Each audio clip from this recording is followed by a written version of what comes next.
Hi again, this is Arlene here. I'd hoped to get this video out to you yesterday, but I encountered a few technical issues. I had a sad iCloud that needed cheering up. So here we are today with a different camera angle so that you can get a really good idea of the tools that I use and how I transfer a drawing onto the Speedy Cut block. Then we're going to begin to carve it. So I'm going to introduce my tools to you first. These are the things that I generally have, and I stick to simple tools that can be readily available, easily found. So a 4B pencil is my preferred pencil, or a good lead that will transfer my design. I usually use a bone folder, and if you don't have one of these, you can use a kitchen spoon, and that acts as a very good burnishing tool. You can get your thumb in there and you can really rub. And my cutting tools, of course, to cut the soft rubber block. The Speedball product has different kinds of nibs in it, cutting nibs that you can use to get either a V-shaped groove, or you can use the U-shaped grooves, or the little cutting blade. I think there's 5 of them that come in the bottom of this tool here, which is really a nice storage place for them, but I tend to keep 2 of them on my table, the ones that I use most frequently, because that way it saves me from having to change the blades all the time. I like to have a little brush with just a soft brush that can clean away any of the areas of the print as I've started to carve, because sometimes a little bit of that soft rubber gets caught up in those grooves. And I also use a Speedball Super Black India ink product, and that helps me to be able to paint my design after I've transferred it with the graphite, because I really want to have clarity of lines and know what I'm going to cut or what I'm going to leave. I find that if I don't do this stage, and I know it does take a little bit of extra time, but if I don't do it, I end up smearing the graphite and my lines are a little bit wavy, and a lot of my carving is done late at night, so I really do want to see what I'm doing. So we'll just set those aside for now, and we're going to continue with the block itself. So what I'm using is the Speedball Speedy Cut block. I've got a long strip here, and these are 2 of the designs that I looked at in previous videos because they're quite simple to do, and this is going to convey the idea, I think, very well to you. This product is very, very soft to cut. You can use a box cutter, and what I've done is I've noted how big I want these blocks to be. Each of these is going to be able to fit in this area. So just with a regular kitchen knife, I can push down on that line that I've indicated for myself, and it's so easy to cut away. It really is just like butter. The first step I'm going to do is I'm going to set this one aside just for a minute here. So we're just working on the one. I'm working on this bench hook, and this is usually what I use just to carve on because it gives me a nice edge here. This is something I built a few years back, and it's shaped almost like a Z, and you can see that edge, and there is the opposite. So when I anchor it onto my tabletop, it doesn't budge. It sits on there quite nicely. Just make sure I haven't got anything underneath it. Push it right up against my work surface, and anything that I'm going to be carving is going to be able to stay put. It gives me a little bit more leverage. So it's a nice little piece of equipment that I have used for myself. So let's get back to this block. This is the easiest, most simple way to transfer a design onto your Speedball product. What I do is I turn my design upside down. I take my 4B pencil, and I'm just going to remove this and just use a really hard surface, and I'm just going to do this. That's very simple, and I just want to get that fully covered over here. So I'm off screen for a minute while I just get a really good hard black graphite or lead mark on the back, so I'm covering up all of the areas of my design. There we go. Okay, so there's my design, there's the back. I'm going to lay it on top of here, and what I would do is I would take my other pencil and I would start to indicate what areas of this that were important for me to transfer. You can use a little bit of Scotch tape or masking tape if you want, just to make sure your image doesn't budge. I'm just going to use my fingers here, and I'm going to just draw in all of these areas that are my design. I'm just tracing that on top. This pencil is a little bit harder lead, and it's going to transfer those lines quite nicely.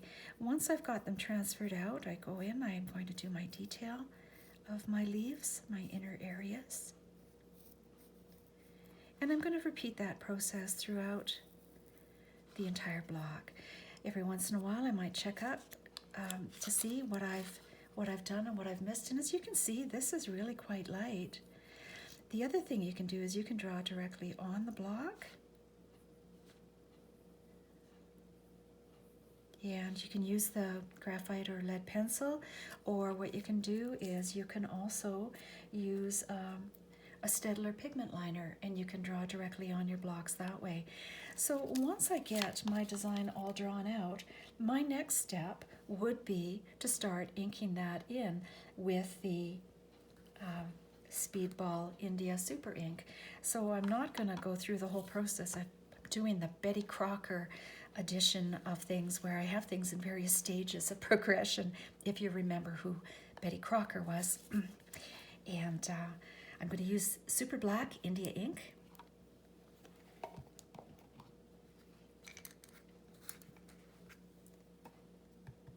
And I'm just going to use the lid of it there, just to indicate how I would use that once I start to paint in my design area. And in this area, I want to save my blacks, and I want to paint in all of that area that I'm going to be cutting away. I'm just going to put a little bit more ink in there just to show you, and see if I can't get a little bit of that line there with the leaf.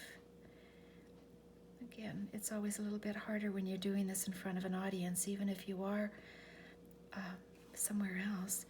It's my rushed version, because personally I can't watch videos that are over a few minutes long, and I wouldn't want anybody else to endure that either, because I think you get the idea. I don't think you have to sit through 20 minutes of watching me paint a block. And I really do take care with these different steps, because I want my end product to turn out as nicely as I can. So this is the rushed version, but I think you can see what I'm doing here. Okay, and there's one leaf with the India ink. I love this because it dries very, very quickly, and I can go right to cutting the block within a matter of minutes. I don't really have to wait very long for that to set up. So there you see, I'm starting to indicate what areas are going to be carved and what areas are going to be left. I'm going to set that aside for now.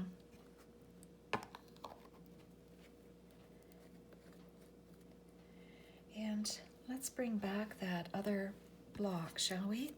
So that's the way I could approach one of my designs. But we spoke yesterday, or the last time I did a video, about text. And there is another way that I also like to work. And often when we're doing the faster way of transferring, I mean, this is so very quick and easy.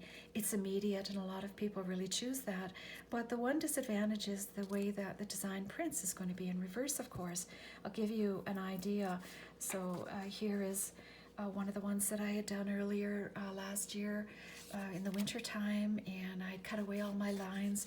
It's really important to make sure that when you're cutting, you're paying attention to the direction of your cuts, because sometimes those directions can indicate different aspects, texture, direction, movement. So all of these different considerations are very important along the way. So why I'm going to show you this different method is because sometimes I want it not to reverse. I want to print it in the very order that I want to see it, and that's particularly important with text. So there's my initials, and I would like to be able to transfer my initials onto a block. So the way I would do that is more of a direct process. I'm going to take the initial and my 4B pencil, and what I'm going to do is I'm going to just draw inside this area where I've got black indicated. It's the outline. That's really all I'm doing. And again, I could be doing this freehand. You know, I don't need to use a template, but this is the way I'm choosing to do it. And you want to go over all of those areas. Okay, now my quick and dirty version is the one that I've already done. I did this one earlier, and I've already used it to burnish it once before. So let's see if we've got any lead there that will allow us to burnish that again a second time. So I'm going to take my spoon and burnish, or I'm going to take my bone folder and burnish. And I'm just giving it enough pressure on those areas which I've drawn in. It's a clean method for me, and it works for some types of transfers. Let's peel back. Oh, I need a little bit more pencil there. Oh, that one's very, very light. Let's see if we can get that to transfer with this one, because this is the one I've just done. That one is actually transferred before.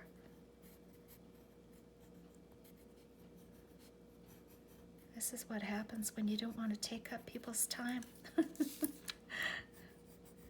Okay. Let's see if we get a better transfer there. I'm just going to try to line it up on the same area that that first one was. I'm eyeballing it actually. If I waited till I could do anything perfectly, I'd never do anything at all. A friend of mine once told me, done is better than perfect, and I'm sure that was probably some of the best advice I ever got. I continue to think about that. Oh, there you go. Not too bad. Not too bad at all. So you can see where I'm going with that. I have now the next version of this where that was transferred, and I did my India ink in those initials. And so at this stage, I can take one of my cutting blades or one of my knives or my gougers, and I can create marks in the background. I would use a very, very small tool. I love dental appliances for this reason, to get just into those tiny areas and just scratch them out ever so gently, just being careful that you're not picking up any excess rubber and peeling it off of the black area. And in this particular instance, that's what I would do, is I would be taking away all the white and printing just the black, or maybe I just want to have the block that's printed, and I would have that area as white. So these are decisions I'm always making along the way. I'm going to set these aside for a minute here, and I'm going to go back to this block here. Just want to indicate how I begin to carve, because this is very important. The tools, sometimes people have a difficult time changing the blades. What I do is I just loosen up that area in there. I can take a different blade and I can pop it in. I'm going to leave this very fine V groove. This is one of my favorite ones. You could use a wider scoop tool if you want. Set it back in there. It has to find its sweet spot. This little portion of the blade wants to be really deep down into those little, that little ball bearing area inside. There's two little pieces that fit together, and you just want to make sure it's secure. These tools are awfully sharp, so when you're working with children, it's really important just to help guide their hands. I don't know if you can see the line where I'm going to be cutting out, but I'm going to be cutting out the white area in here. So I might use this tool just to start cutting. I'm going to actually cut this direction. I just want to anchor it here, and I'm just going to start cutting. I've got a little bit of the black there. I'm not too concerned, because some of these are the things that happen along the way. And of course, here I am working for an audience, and that's always my dilemma, is when I'm doing something in real time, I try to speed up. I'm not as careful as I would be if I were working on my own time. And so I'm going to be cutting away all that white area from that design. And oh, where's my little brush? I've got this little brush here that will take away all of those little shreds of rubber, and I would continue to carve. Of course, this is only half completed. The other thing about the number 11 blade, which I really like, is the when I'm cutting away something like this, depending which direction that I'm going to cut, I angle my blade, and I'm going to take it back to here again and just angle it. So I'm cutting somewhat with an angle, and then I'm going to cut out that area just by placing the blade at the other angle, and always being wary of your fingertips, because this one is a much sharper blade actually than the Speedball, but I can get a nice straight line in there, and of course I can get some of these really fine lines in here that I can carve away. And tilt my blade, and I can do the line right down. In this case, I'm not really looking for accuracy. I don't get too hung up about some things. I perhaps should. Here we go. I'll just peel that back up. Let me see if I've got that there.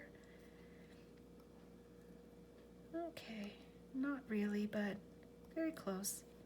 Let's see how that works. Okay, and maybe I'll deal with the other one afterwards, and we'll just see how that translates. You can get overzealous and you can really start carving away. So this is another version, but I do love these little lines that indicate, I don't know, wind or grass or what have you, and then I can be playful with the design. One of the things that I do is use a color box pigment marker, and this helps me to test my designs afterwards, and it's very quick. I would remove my carving block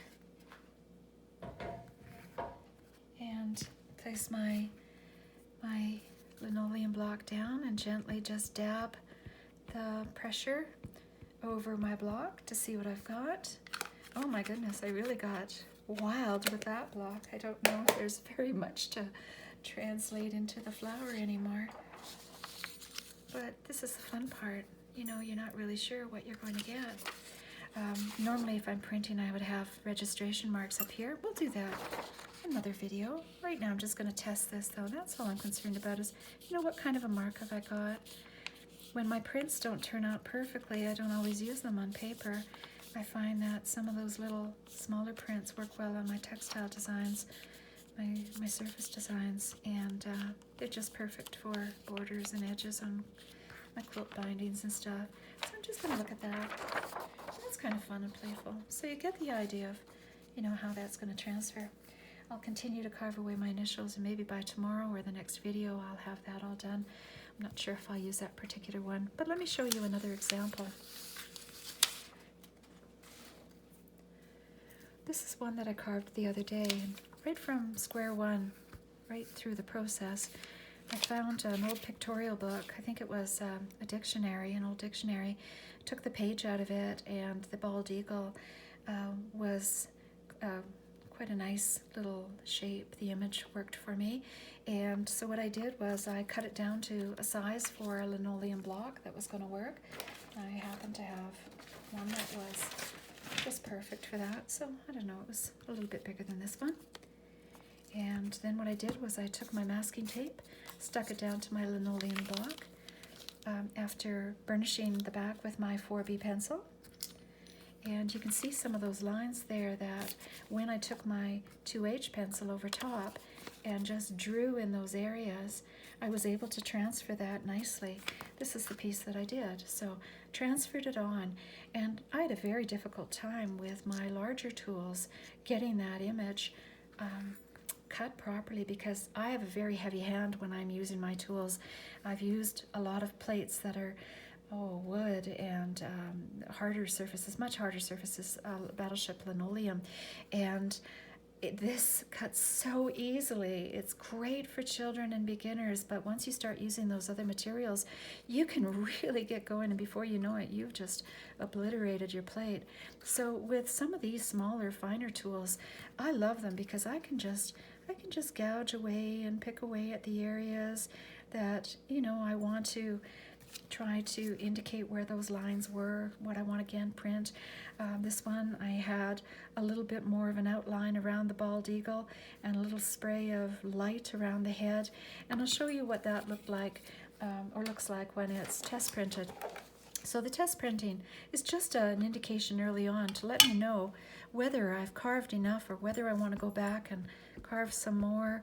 And sometimes my blocks tend to, these pads tend to run out a little prematurely. I wish they'd last a little longer. I think the trick is to store them upside down, and that way they're always ready to ink.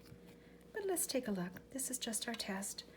So our bald eagle is there, and I'll grab a piece of just typewriter paper. Plain copy paper will work for this, just something to impart an image. I'm going to lay it on top. I'm going to use a spoon or a bone folder or my fingers, whatever you happen to have. Sometimes it's really nice to be able to use your fingers and just, you know, feel the edge of that linoleum so that you can, I don't know, have a different kind of relationship with your work. I'm a very tactile person, I guess. And, you know, without knowing for sure what's going to work or not, just take your best shot. There's no other way to learn, and mistakes are inevitable. So just, like I said before, dive in. So that might work really well. I'm pretty pleased with the marks that were cut into the linoleum or the rubber, speedball rubber. And what I'm going to do is maybe I'm going to create a few more marks for it tomorrow or my next video, and then we'll link it up the way that I would if I were going to edition a number of prints. And I'll try to get that up for you as soon as I can in the coming days. So again, thank you for watching. Follow the channel for future videos if you'd like, or leave me a comment. My Facebook page, the artist page, is Facebook, facebook.com/Awe-Inspired Creativity, and I will look forward to hearing from some of you. I'm wishing you all good health, and to you and your families over the next while we're all going through this scare. Do take care. Bye-bye.